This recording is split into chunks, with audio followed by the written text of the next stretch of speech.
Good morning and welcome along to the West Yorkshire Football Show. We're here to chat all things Leeds United with myself, Stephen Brown, and joining me as ever, Jason Booker. If you're watching along, get your comments in, like the video and subscribe to the channel. Please do the same again later as well.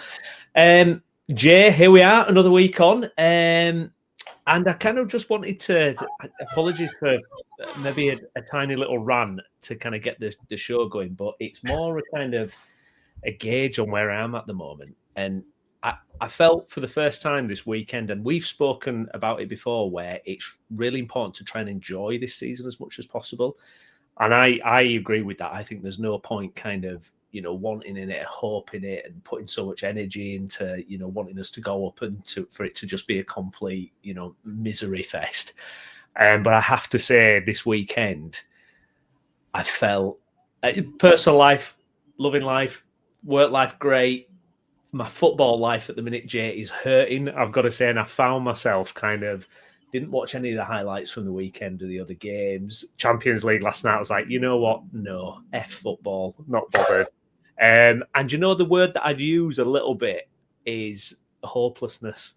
There's a kind of real lack of hope I'm feeling around Leeds United at the minute, Jay. And I think it's because so many aspects, and that was kind of what the energy was like walking out of Ellen Road on Sunday. It was like a real kind of slump of the shoulders feeling of, we've done well today. We've played well. We've competed, and yet we're still walking away in defeat. And you've got a guy running up to Farke'S on the pitch trying to tell him to make changes, and we don't feel very unified as a fan base at the moment. And Daniel Farke'S talking about mental health of players. It feels very kind of difficult at the minute, and I've got to say, my kind of footballing kind of light at the moment is a bit dim. But I mean, yourself, Jay, where are you at the moment?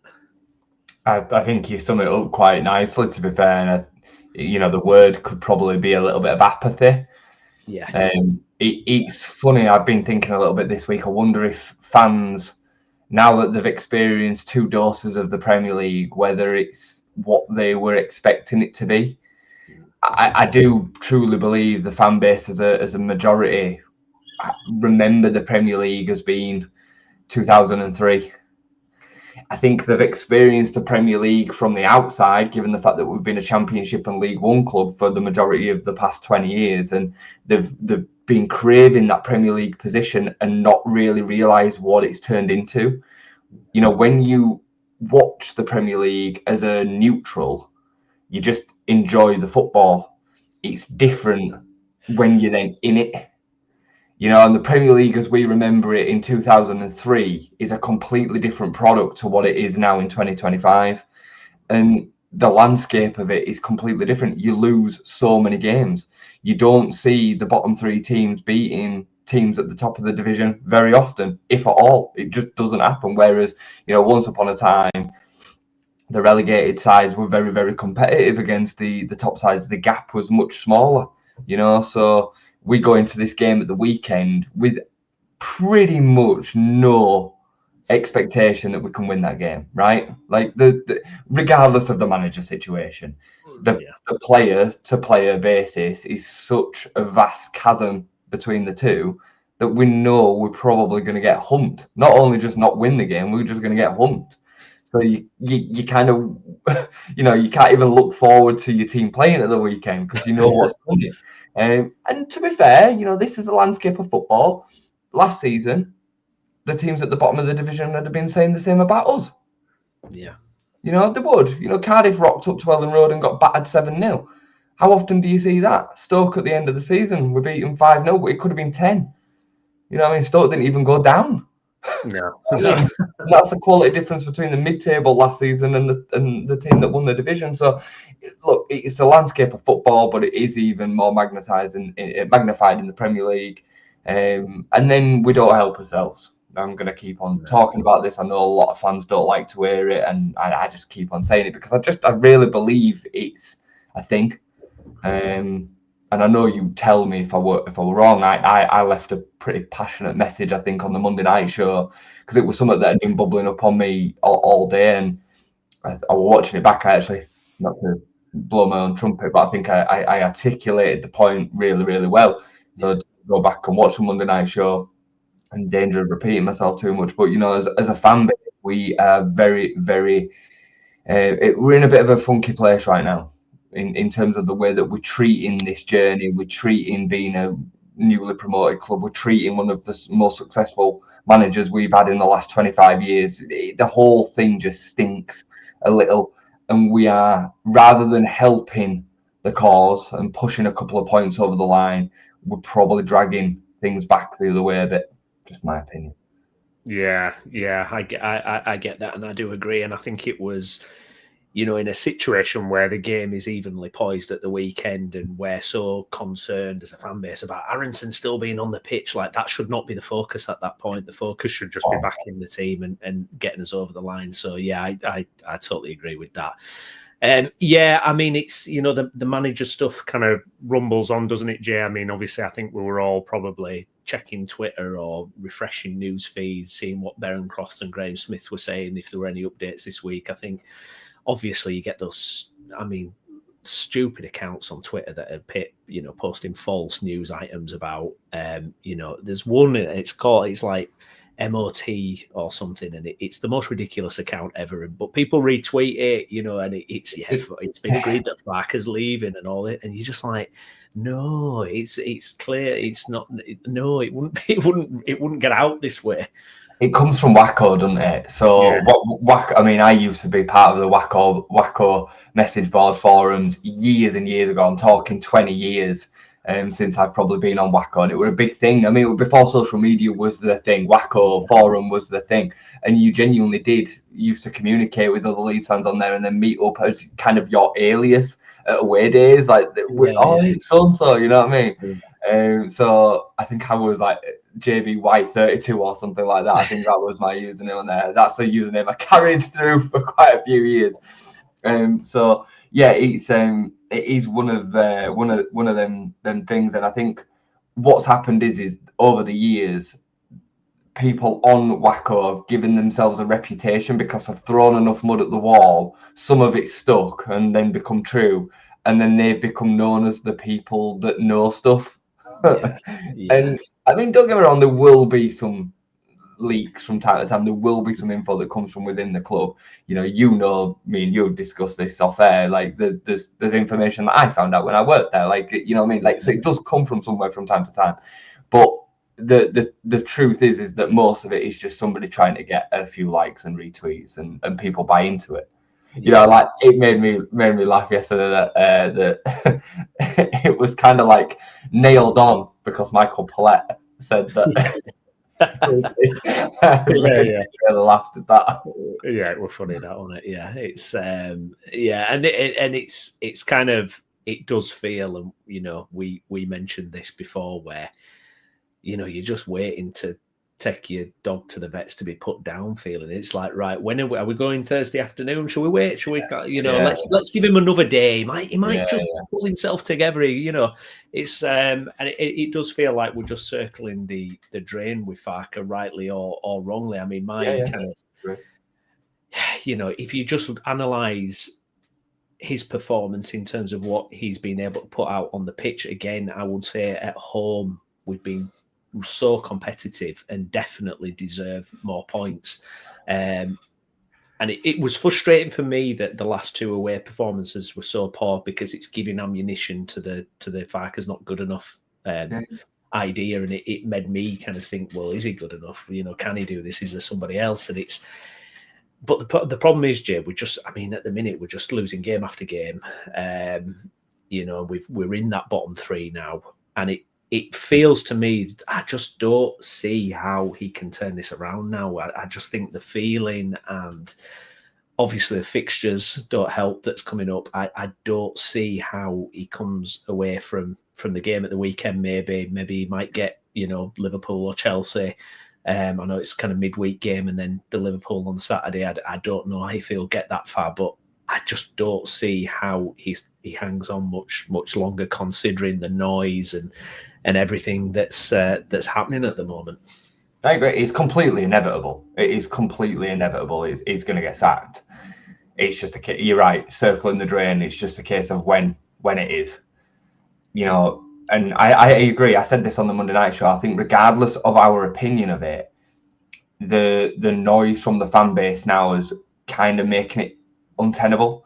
Like you need to shift the momentum of the fan base to give us an opportunity to have a go at it. So whether he would have been able to get it right or not with the fan behind him, we'll never know.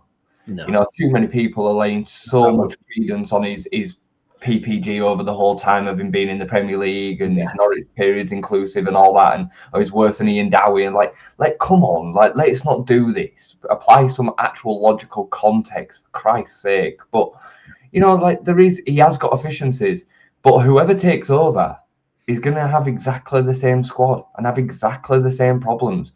They're not going to be able to build this team into being something that is much more competitive in the Premier League. And I hope I'm wrong. I hope I'm wrong, because it means that we'll probably stay up if they can.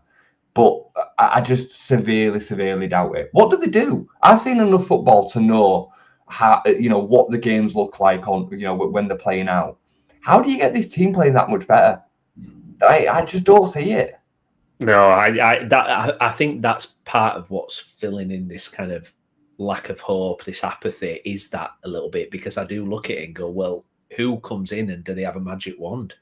Because you can't suddenly make players do things that they're not capable. And the thing that is the concern as well is, you know, when Dyche went in at Forest, you just knew if anybody goes in and makes Morgan Gibb-White's and Elliot Anderson and Milenkovic click in any sort of way, they're going to fly up the league. It was so obvious. And even West Ham, it was like, I know it's not going perfect for Nuno there, but you even think with them, you know, you get a couple of their players clicking, you'll be right. I look at ours and I go, well, you know, it's like Nonto came in, you know, I mean, there were the energy in the stadium for Nonto coming on, you would have thought it was like prime Leo Messi coming on or something. It was like, and I'm really sorry to say, I don't think he's going to be the messiah and the saviour that everyone is. Now, look, I would love it if he was. I want a hero to emerge. I want someone to do something that surprises you. But I can't help agree with you, Jay, and think that I don't know what you can do to these players to make them better or good enough to do it. Now, obviously, one aspect that I've talked a lot about is I think we've just, there's been a real lack of kind of lucky moments and things going our way. I think we've just had a dearth of that. I mean, again, Villa don't tear us apart the weekend. They're not creating chance after chance after chance, but they get the goals to win the game. And I just feel like it's almost like if we could change the direction a little bit on that and get, you know, I mean, it's amazing. Like, you know, how many teams do you watch that you think, God, they got away with that today and they managed to get a win or a point? And it just never happens to us, Jay, ever. Yeah.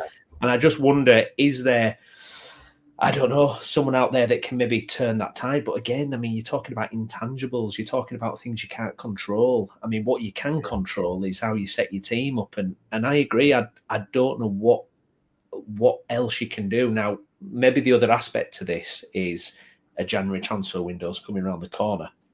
There's going to be a change to the financial rules. And I do want to bring that up because there's a really interesting point I want to talk about on that.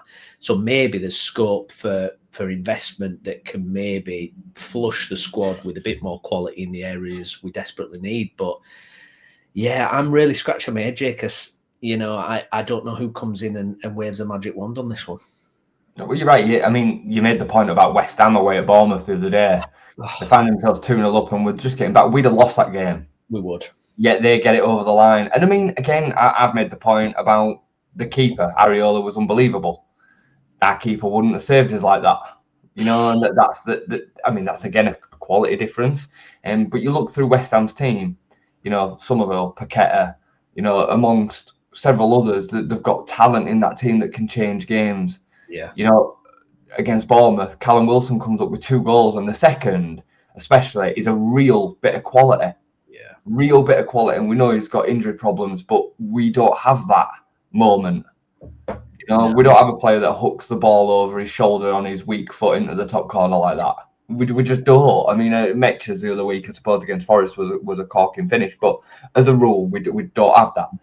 You know, then you're looking at the players that you're looking to make the difference and change games. Dan James had a couple of nice moments when he came on. I thought he still looked a little bit fresher and more like his old self. But he also cuts inside from 30 yards out and balloons a left foot chance right over the bar for no good reason. And everybody just kind of goes, oh. Whereas if that were Brendan Aronson, they'd have gone ballistic. You know, arguably in that second half, our best chances again were created to Brendan Aronson. Did he release the ball quickly enough? No, he didn't. He should have released it in a Metro and we probably score. But the point is still from a creative aspect, he's actually doing way more than some players that get such a free pass. Nonto came on and did nothing. Like, people talk about Willie Nonto, like he says, is this saviour based on 4 or 5 games 3 years ago in the Premier League when he was just an okay looking player in comparison to all of the dross that we had in the back end of that season. He's got to go away at Old Trafford and people have just immortalised him in the brain as being this like wonder kid. I like him, but he's just not it. He's not developed, has he, Jay? I mean, let's be honest. He's had 2 years in the Championship where if you'd have thought watching Willie Nonto when he first arrived at the club and he had that amazing impact for that run of games you mentioned, you would have thought, man, this guy is going to get 30 goals in the Championship, but he's going to absolutely tear it up. And the facts of the matter is, last season he was mainly a substitute. Browney is a top end Championship player. Yeah. Like, again, people won't want to accept that. You've got Fatawu for Leicester in the Championship. I mean, he's better than Willie Nonto. He's more. He's got injury issues, but he's a better player than Willie Nonto. And Willie Nonto's, expected to do bags for us in the Premier League. It's just the truth. And I've mentioned last week about the regression of Jack Harrison. I was watching the highlights of the relegation season.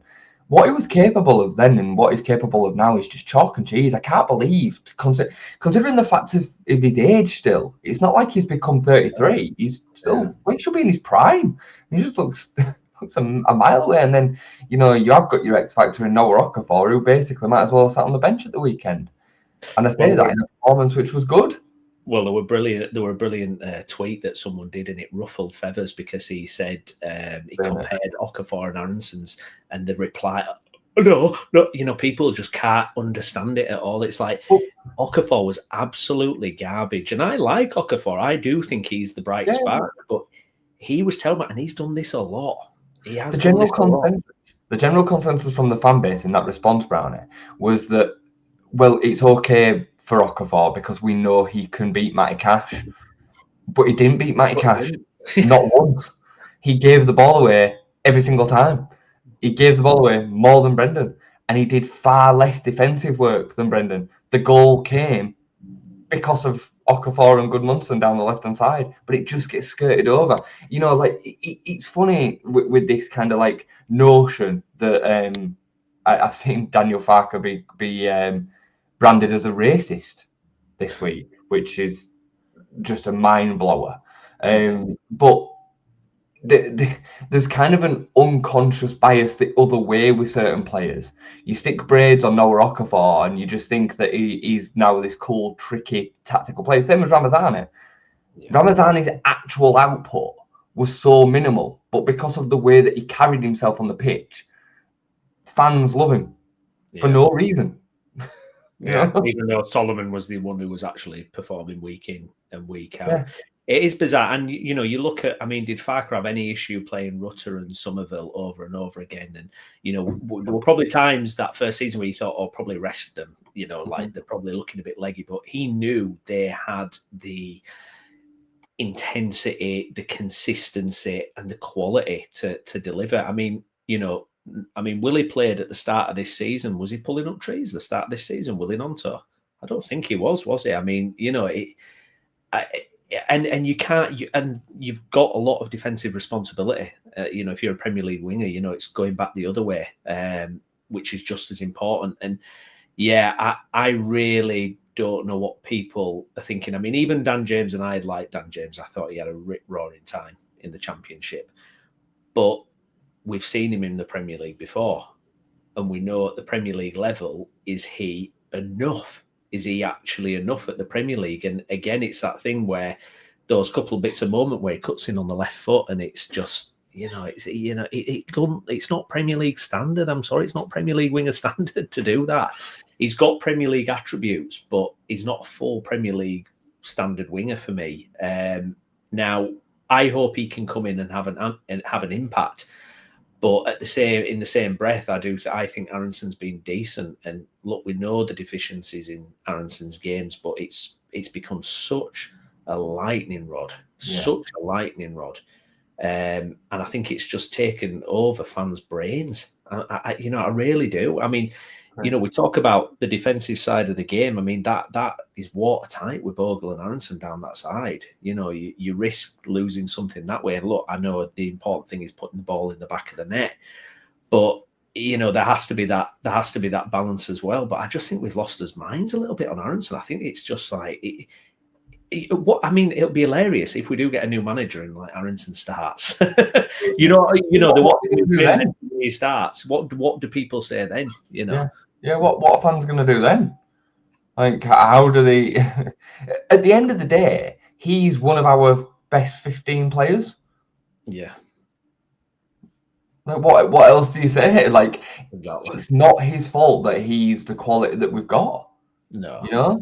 So, and yeah, I think ultimately he got in the team on merit this season. He will now lose his position probably again on some sort of merit, because I recognise the attributes that Dan James can bring that he won't. But I don't expect us to see this eureka difference down that right-hand side now as a consequence, because in the Premier League, it's a different kettle of fish. The creativity that Brendan's actually brought over the last few games has been higher than what Dan James would have brought. Yeah. Now, there might have been a couple of key moments that would have played out differently as a result of Dan James being in the side over Brendan Aronson. I can't argue that. But as a kind of basic play and the way that the structures of the game's gone, bear in mind, West Ham, the opening of that game was massively influenced by Brendan Aronson. Yeah. So, yeah, I agree with you. I think Brendan Aronson and Daniel Farke are in the same boat. I think they've been treated by the fans in exactly the same way. I think there's just a stigmatism, a bias that can't be shifted. Unfortunately for Brendan, he's stuck here until somebody takes him away from us, whereas Daniel Farke will probably get the bullet and go about his life, So it's... I do... Well, getting into the mental, because obviously Daniel Farke talked about mental health, and you do... I mean, it must be such a bizarre situation for Aronson, and I can almost believe that the other players do have sympathy with him, because he is a lightning rod. And, whilst fans are criticising him, others are probably getting spared that probably know they're due some as well. And you do wonder from his point of view, he must be sitting there thinking, well, I can't really do anything else. Do you know what I mean? I can't work any harder, certainly, and I can't be a different footballer. So what else am I supposed to do here? And it must just be so difficult to deal with. And I know he did an interview recently where he says, he's not an ex and that kind of thing, and he doesn't read it and everything. And I always think his comments have been super respectful, and he's always talked about amazing fan base, and he made the decision to come back. I don't understand why he has such a huge target on his back about leaving the club the first time. I don't get it. I don't get it. He came back and he helped us get promotion last year. We didn't get that with Somerville and Rutter and all those guys. Aronson was, 40 odd appearances in a team that got promoted and, 100 points. I mean, when I don't understand what else you would have to do to get in people's good favour, or for your fans to properly back you and just say, you know what, yeah, you're not perfect, no player is. We don't know if you're going to be a Premier League player over a concerted number of years, but whilst you're here now, we back you 100%. And like you've said as well, he looks like a confidence player as well. And if you give him that belief and get behind him, you'll get more from him. Brendan Aronson played a massive part last year. People can't accept it, but he did. He scored 9 goals last season. He scored the equaliser. Yeah, he should have scored the winner on the opening day, but he scored the equaliser to mean that we didn't get off to a losing start on the opening day of the season. He scored a huge goal away at Derby, which were probably one of our best looking goals of the whole season. It was a lovely build-up of a goal, and he was the one that finished that. He scored away at Sheffield Wednesday when it were a little bit tricky earlier on in the season. massive goal. So he's got some really, really big goals. He's got some good goals as well. And he also gives such a high output in other areas of the game that fans just will refuse to just accept and look upon. I'm watching, I've mentioned a few times, watching the highlights back from the Premier League relegation season. Willie Gnonto gets all the credit for the build-up to the Somerville goal away at Liverpool. Yeah. Go and watch it. Who puts the pressure on the ball that then James Milner gives it away? Tyler Adams recycles it to Willie Gnonto. It's Brendan Aronson. It's Brendan Aronson, and it's all down to Brendan. Go and watch it. I promise you. Anybody that wants to fact check what I'm saying, it's Brendan Aronson. He puts the initial pressure on, which then leads to us scoring that goal. But that gets ignored by football fans because they don't understand the whole dynamic of what they're watching and what they're experiencing. They just see, I say it all the time, they just see the ball moving around and then it end up in the back of the net or not. Yeah. You know, England's got loads of deficiencies, but he's also got loads of benefits, and there's a reason that managers like him. Yeah, absolutely. No, I agree. And this whole kind of debate, it gets whipped up. It gets to a point where a man is so confused that he runs on the pitch to tell Farke make a sub. That's how the strong this narrative has been built up. How kind of deafening it's been. You're getting a supporter running on the pitch to tell the manager to make a sub because these narratives get so overblown. I mean, it's crazy. We talked about propaganda, didn't we, in the fan base last week? And when you're putting that message out repeatedly, people do crazy things. You look politically, we see that all the time. These extremes lead to daft stuff like this because someone is so, I'm going to run on the pitch and tell the manager to make a sub. I mean, what planet are we on? He's going to get a lifetime ban now for what? Yeah, and exactly.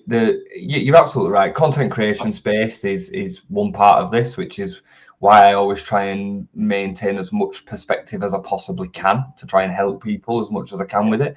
And social media, the media in general, the sporting media in general. I mentioned to you all on Monday about the narrative with regards to Farke. It existed 2 years ago, and this has built up.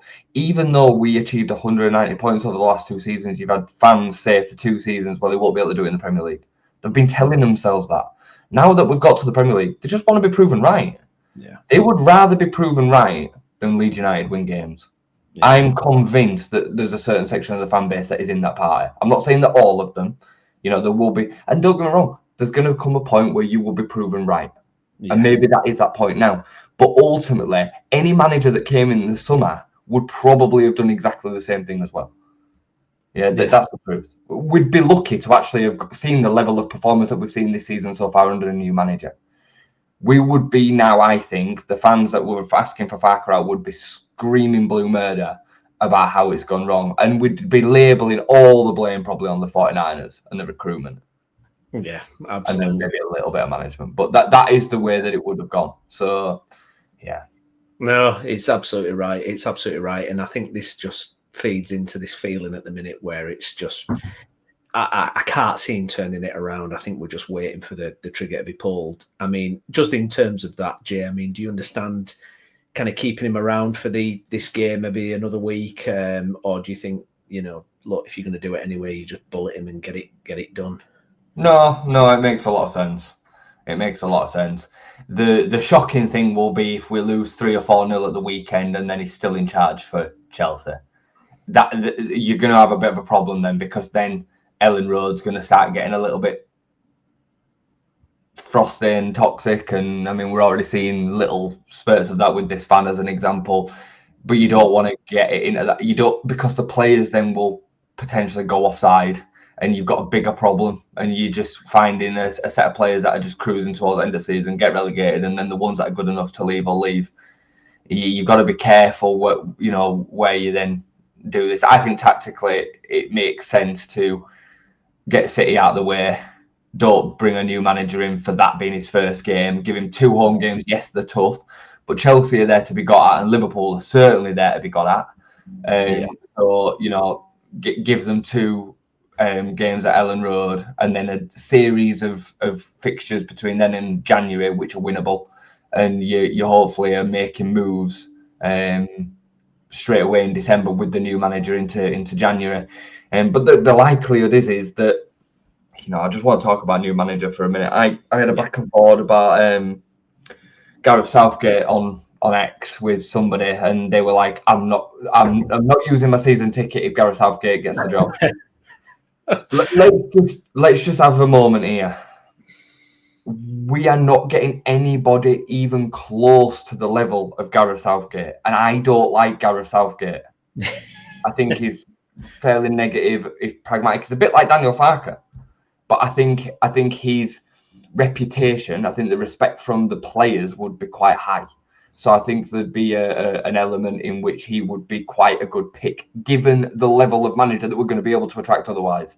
You're going to be talking Steven Gerrard, Gary O'Neill, at best, or some no-mark foreign manager that we've never heard of that will be a complete gamble. It might work. I'm not talking to Marcelo Bielsa.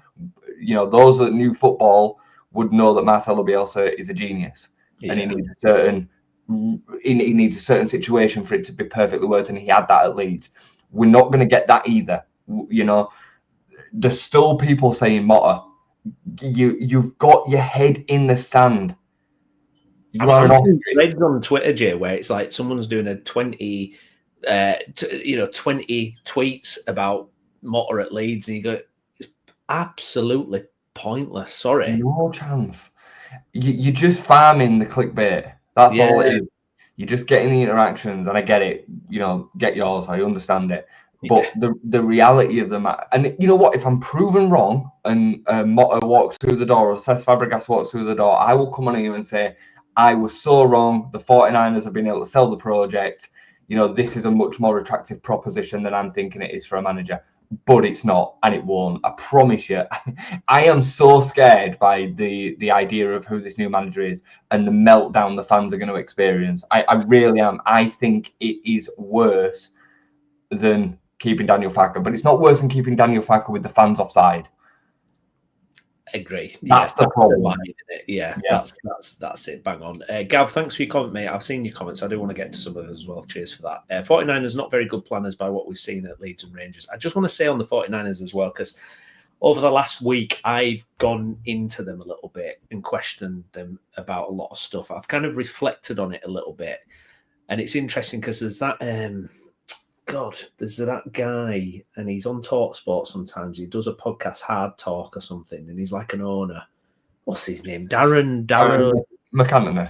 Yeah, and there were a little video came up, and there's like a fan questioning him about something, and then he just rebukes, going, "You have absolutely no idea what it's like running a club and trying to make a successful club." And it kind of made me kind of pause for reflection a little bit about what I was saying about the 49ers, because,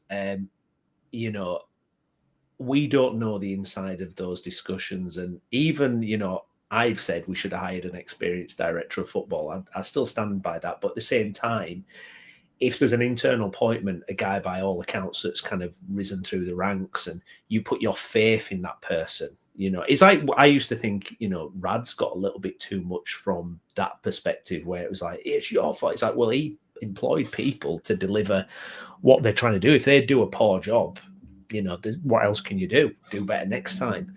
So I think I have a little bit more sympathy this week on. It might change after the weekend, but I have a little bit more sympathy because, they've taken over Leeds and Rangers, two huge football institutions, and it's not easy, is it, Jay? And there's so many moving parts, and especially Leeds in the Premier League, most competitive league in the world.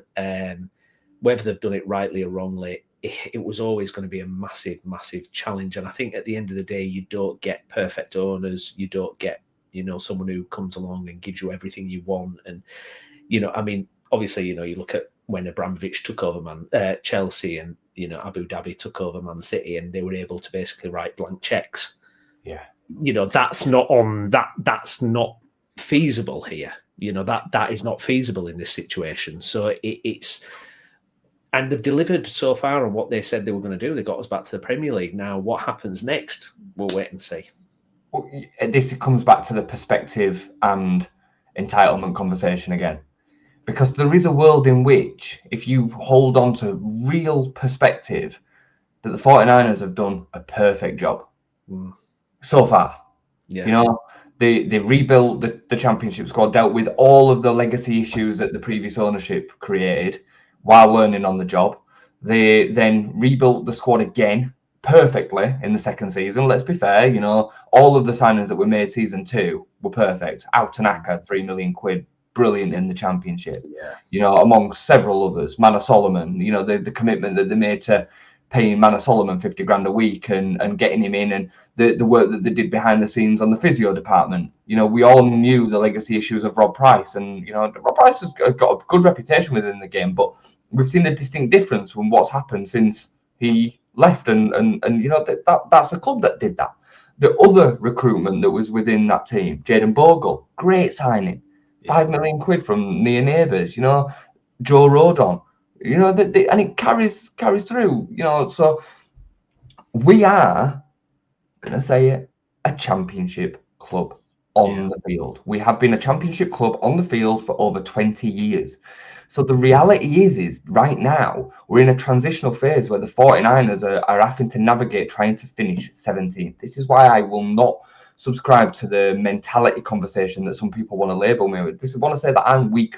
I have weak mentality, a loser's mentality. It's bollocks. Sorry, Browney, but it is. It's nonsense. It's just a reality check. It's realism, because we are right now at this stage of our transition no bigger than a West Brom, a Norwich, a Burnley, a Sheffield United, and all these other clubs that have gone like this. We want to think of ourselves as being, because of the size of the club, the fan base, how passionate we are, etc., etc., etc. But the reality of what is on the pitch and what we're capable of being able to compete against other teams that have got established is championship. Like, that's the truth. So, you know, when Brentford did it, when Bournemouth did it, they'd been building this for years and years and years. Brighton's another great example. The way that, you know, the behind the scenes, the infrastructure and everything was, it didn't happen overnight. Brighton took ages to get out of the championship too. You know, Bournemouth went back down to then come back up. Brentford's is a completely different kettle of fish, eh? You know, the Moneyball approach and the way that they've gone about it and all the rest of it. Brentford will at some point end up back in the championship. I feel almost certain of that, but I digress. That's a tangent. My point is, the reality of where we're at is exactly where we are. And the 49ers, really, when you then, you know, sit on the fence and play some devil's advocate to it, have actually done everything that they probably would be expected to do. All the owners, sorry, I'm rattling now, but all the other owners that came before Radrizzani, they couldn't do it. No, they couldn't. How many came and failed?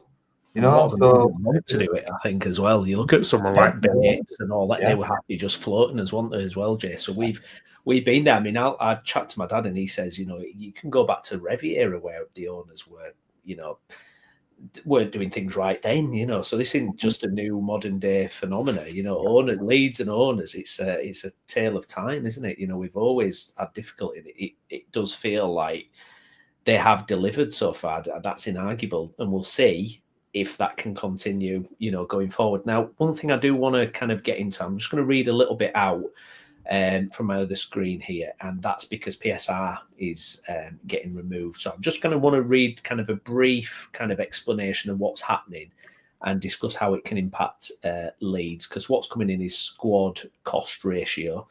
So Premier League clubs have agreed to new financial rules starting next season that stop them from using tricks like selling assets such as hotels or women's teams to themselves to get around spending limits. The new system replaces PSR with SCR, which limits spending on wages, transfers and agents' fees to 85% of the club revenue or 70% for clubs in Europe.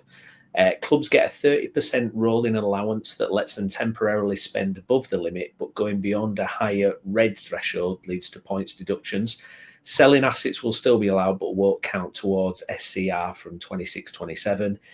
Bigger clubs with strong commercial income are largely unaffected, while smaller clubs like Bournemouth and Fulham oppose the change because tying spending to revenue could restrict them. An alternative plan anchoring a hard cap based on the bottom of clubs' incomes was rejected.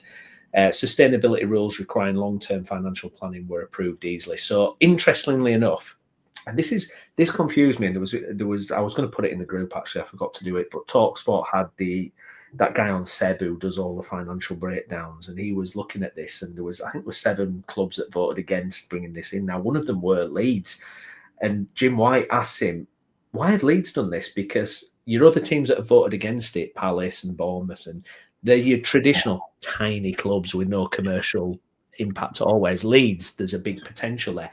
And he couldn't really answer it. He was kind of unsure why Leeds wouldn't want to. My understanding of that, from what I've read, because there was an article that came out, I think it was The Athletic, that reported that Leeds were for it, but they voted against it in the hope of triggering an amendment that they wanted to make. So apparently there needed to be a certain amount of against it to then have a reform. There was something within the way that it was put together that Leeds wanted to change. So I don't think they were against it in its entirety.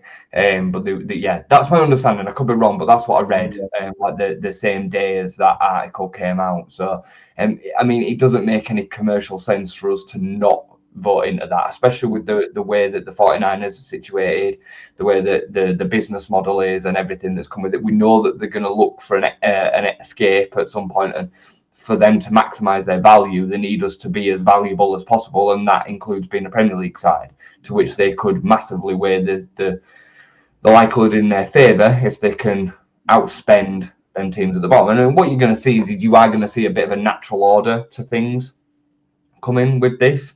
You know, the likes of Bournemouth playing in front of 11,000 won't be able to spend 30-40 million quid. And it's a bit rough, if I'm honest, because you should be able to compete and get there on merits on the pitch. But that, there's always been, but I mean,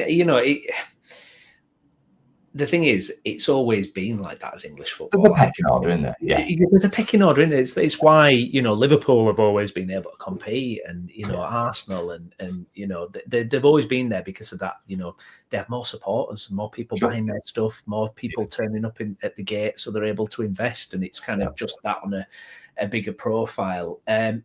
With this, I mean, what I would say is I think this helps Leeds in terms of if we do get relegated, our chances of going back up and being able to go again, because that commercial, I mean, Jesus, Leeds, I mean, even in the Championship, I think we were doing 50 million. There were one year where it came and we broke the 50 million revenue threshold in the Championship. You're like, what is going on? Like, and that's going to help us massively. And that's one of the reasons the 49ers came in, wasn't it? Because they saw the potential commercially, or that is one way how Leeds can ultimately break into those European clubs, was because of that commercial impact. The fact that they could, break those rules, not break the rules, but they could use those rules. It would help them. And the question is just the path to doing that. But do you think with this new rule, Jed, do you think 49ers might be looking at January a little bit different and thinking, you know what, we might just be able to push it a little bit here. We know the rules are changing. There's going to be an allowance. You're probably going to be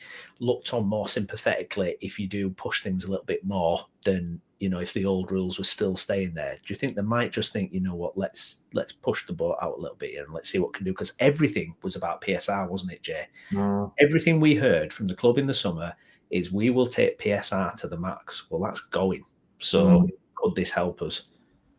Very possibly. I mean, they're going to be looking at it in January and be thinking, like, we really can't have another season with the revenues of the Championship.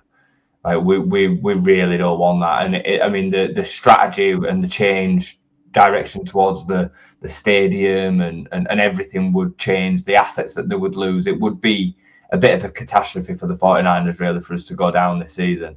Obviously, they'll deal with it if we do, but it could depend on how the land lies come January the 1st. Have they got a manager in place that they trust, or is it a short-term project to get us to the end of the season? How far cut adrift are we? Are we cut adrift? If we're within maybe a couple of wins, I'm expecting us to be probably 3 points adrift. that's kind of where I've looked at it. I think we might pick up a couple of wins towards the back end of the year, depending on how the land lies with the manager and stuff. But I expect us to be a little bit adrift. Do they think, we can go and attack this? Then what do they do with signing players? If you sign a player in January and then get relegated in the May, June, we've seen what's happened with this before. So then you're kind of left in the market of potentially expensive loans for players that are not really bought into the project, in the hope that one of them might pull something together. You know what I mean? Like a Jadon Sancho last season, as an example. We've gone to Villa this year, but you know what I mean? Like somebody like that might be able to make a significant difference that's not playing at a more successful club at the minute. So real tricky one for them to navigate. And I dare say it's changing day by day. Yeah, that's the thing, isn't it? I mean, you can only plan so much, really, can't you? Because it's ever evolving, and what happens on the pitch dictates everything. Like you say, we don't know who the manager's going to be. Who knows? This time in a few days, it could be somebody else. So it's perilous, and I just hope that they're planning for it, and if there is an opportunity, they can try and take it. I think the loan market is a good point. I think that could be very interesting. Look for because do you push that boat and go, oh, he's not playing much, but he's got that high ceiling. Yeah. Let's do it. We won't commit to a full fee. I think. I mean, obviously, it's probably not worked quite for Villa this year, particularly with Sancho. But when they got Rashford in and the other guy, Zaniolo, didn't they? Yeah, and it just kind of inspired them to a little bit else. Can Leeds do something like that? We'll wait and see. Moving on then, Jay, the weekend's game, we have to talk about it. And, this is probably behind Arsenal away in terms of a fixture I would least like us to be facing at the moment. And the feeling, I mean, if we rewind 3-4 years, whatever it was, where we got that miraculous 2-1, 10-man victory against Man City at the Etihad, we were in a completely different boat then. I know it was a COVID season, but also just in terms of the feeling was completely different. It was Marcelo. It was, these band of brothers that were kind of, fighting against the odds. And we had some incredible results that season. We were unified as a fan base, as a team. We believed them, and we went and achieved an unbelievable result. Football is daft. Weird things can happen, Jay. Is there any chance that we could actually surprise a few people, maybe even ourselves? I mean, look, all can happen in football, can't it? But I would have to say probably not. They've had a bit of a bad week on the City. They lose against Newcastle away, then they lose to Leverkusen at home. They'll be looking to make a big statement at the weekend. They need to get their title charge back on the ramp and so then. We know how susceptible we are to defensively at the minute. I just think Haaland's going to have an absolute field day. It's funny, I've had a bit of back and forward with someone with regards to the difference between them two teams, and some people genuinely think that the team that we had in the first season staying up is worse than what we've got now. And I'm just like, you're off your head. Like I like Jadon Bogle, but man-to-man Luke Ayling at right back at the time was by far better than Jadon Bogle. Alioski at left back, both forward and back. Liam Cooper better than Pascal Struijk at the time. Diego Llorente was a Spanish international. I'd still rather have Joe Rodon. I think he's the only one that probably gets into it. Calvin Phillips, Rafinha, Bamford on form. Stuart Dallas, so underrated. I'm not going to mention Tyler Roberts, who started that day, but Helder Costa gets massively underrated by Leeds fans. He's better than any of the wingers that we've got right now. Yeah. he's better than all of them. So we had a better team. We had a better team, and we had a better team. We had a better tactic. We had a better manager, and we had no fans, and we had a style. And like you say, we had the momentum, and we had a team that really did fit together. That's another thing with this team; it doesn't fit together. No. To go back to your actual question, no, we stand no chance. I think we'll lose 4-0. I think you'll see the fans going ballistic. Yeah. There'll be Farke and the players over at the corner, stood there, taking the shellacking, and then we'll see the corner flag. Maybe not that night, but the following day. That's just my prediction. I could be totally wrong, but I can't see how he survives a shellacking with the way that the noise is at the minute. No, I agree, and I can't even think of a way we set up to contain it either, because I just think, and this is, I mean, we talked about it weeks ago, where losing becomes a habit, and I feel like we're just in that habit. We're in that negative momentum, even though we beat West Ham a few games ago, but apart from that, we're losing every week at the minute. And it just feels like it's a habit at the minute, and we can't shake ourselves out of it. And I don't know what state we're going to be in, and I just don't want to be embarrassed, Jay. I don't want to be embarrassed where you're destroying players' confidence, because I think that confidence is so fragile for a player. And I think if that starts to get completely demolished, I don't know where you go from there. If Daniel Farke'S got any chance of saving his job in this game, this is the one where he goes radical. He goes 5-3-2. He sets up low block, and he just says, right, come break us down. We're going to be so deep. We're going to give you all the ball.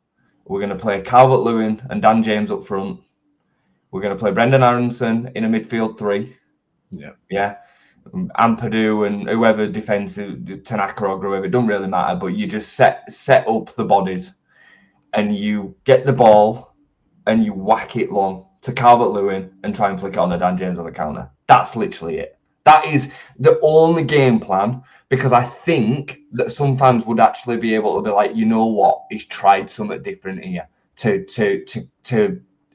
keep them at bay, to nick the game. He hasn't just stayed with the 4-3-3 or the 4-2-3-1. It won't go 4-2-3-1, it'll be 4-3-3. That is the only thing, even in defeat, that could maybe save Daniel Farke this weekend, in my opinion. And he won't do that because he's too stubborn.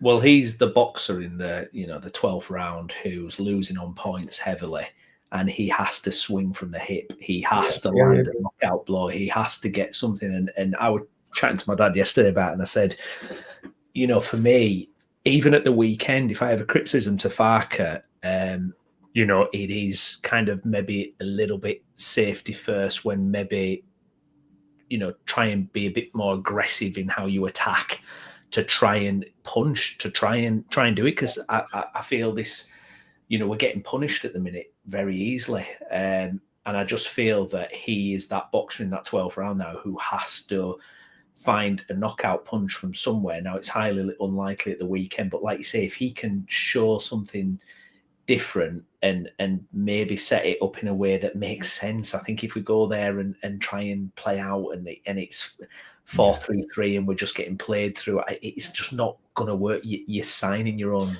death warrant. Do you know what I mean? You can't go and do what you did at the Emirates against Arsenal, for example. It's got to be, you've got to try and compete, and we've not been competitive away from home for the last 2 or 3 games, and you won't get much tougher test than this. But if he's got a chance, whatever that chance is, we can't go there and get hammered. He's got to pull something out of the bag to try and save his job, I think. I agree. I just want to bring this comment up. Farke will not change because he can't change. We have seen his personality. That's not true. He's changed this season. We've never played a 4-3-3 before. We've always played 4-2-3-1 for the last 2 full seasons. Yeah. And the other thing that I would say in rebuttal to this is most top managers don't change either. Marcelo Bielsa never deferred from the 4-1-4-1. Never, ever, ever. Now, it looked different within there at times, but so does Daniel Farke's system. Pep doesn't change. Arne Slot at the minute, with the meltdown at Liverpool, he's still rolling out the same formation. Jurgen Klopp, when they were going through bad moments, he didn't just throw it all into the bin and change it. The top managers don't change as much as what you make out that they do. Now, they are a bit more adaptable within the system than Farke sometimes can be. I can hear that. But to make this kind of admission that he just can't change because he's the only one that's got this personality, that it isn't true. And we have said, me and you both said in the summer, we'd be interested to see whether he'll change away from the 4-2-3-1, given how open it's going to leave us. And he did. The 4-3-3 was then, or he even plays a bit of a 4-1-4-1 actually. It's more 4-1-4-1 than it is 4-3-3 at times because Ampadu's deeper. So it's just not true, you know. Yeah, and even from the kind of first season to second season, there were kind of things that had to kind of change in that as well, weren't there? But yeah, it's a real difficult one. I don't know if we're going to be streaming twice on Saturday or not. One for the match review and then one to with Farke on. Can I just ask a question? I know we do need to go, but I've just seen, and it's only the Leeds press on Twitter, but it says Steven Gerrard tipped to replace Farke at Leeds, right? Wow. I would be so interested to know everybody calling for Farke to be sacked if they would make that swap, and if they wouldn't, would they then be able to get behind Daniel Farke? Yeah, I mean, I wouldn't touch that switch with a barge pole. No. Awful manager. No, way worse than Daniel Farke. I wouldn't. And it was interesting because I was listening to the Inside Ellen Road podcast with Graham Smith, and he said, and he re-emphasised that point. Okay, if you change your manager, if you get it wrong, you are done. It's game over. Because what you're probably going to give a new manager minimum. I know Ange got 8 games at Forest, but let's say it's 10 games, 15 games. Done. Yeah. Your season's done if you get that wrong. It's game over. So it's absolutely massive. And would you be comfortable with Steven Gerrard coming in? I'd be sick. Steven Gerrard stood on my touchline. Oh. No. And look, he's got my back in. I would hope he could do it, but I just wouldn't. I wouldn't be surprised if he didn't. I can't even give you a name that attracts me. No. I genuinely can't give you a single one out of a realistic pool. I can't. I don't want Southgate, and Southgate would be one of the ones that I would be like, okay, at least he can have this status of being England manager, 2 finals, like he would get the respect of the players initially, and he might be enough to keep us up. But I genuinely want Mourinho getting sacked at Benfica and maybe being able to motivate the players into 6 months that keeps us up. That would be as good as it could, and that's in my wildest dreams, because the pool of managers that is going to be available is going to be so crap. That absolutely, and it ties up to what I said at the start of the show about this kind of lack of hope, and that feeds it as well. Because for me, if we go down and get a new manager, I think you have to pay an absolute fortune and try and get the best candidate you can. I mean, do you look at someone like Roberto Mancini, for example? You go, right, here's a shitload of money, ton of cash, take the job for 6 months till the end of the season, see how you get on, and he might have the personality and just how he is that can get something out of this team. But I'm really struggling with the candidates that I mentioned. I don't know enough about some of them, I admit, like Bo Svensson and whatnot. But yeah, I don't know. It's it'll be interesting to see either way what happens. But yeah. Oh yes, it will. Good stuff. All right, well, we'll leave it there. Thank you to everyone who joined us and commented. Apologies for not showing more of your comments. We're just too busy gassing, weren't we? But we really do appreciate it. We'll look through them all, and if you're watching this again later, please do get your comments in as well. Hope you enjoyed the show. Myself and Jay, we will be back at some point to review the Manchester City game. That's what you have to do when you're doing a YouTube channel. You have to do these things regardless of the result. But you never know, Leeds fans. We could be surprised. We'll wait and see. But thank you very much for watching. I've been Stephen Brown, with me as ever, Jason Booker. And we'll see you again at the weekend. Thanks for watching. Bye-bye.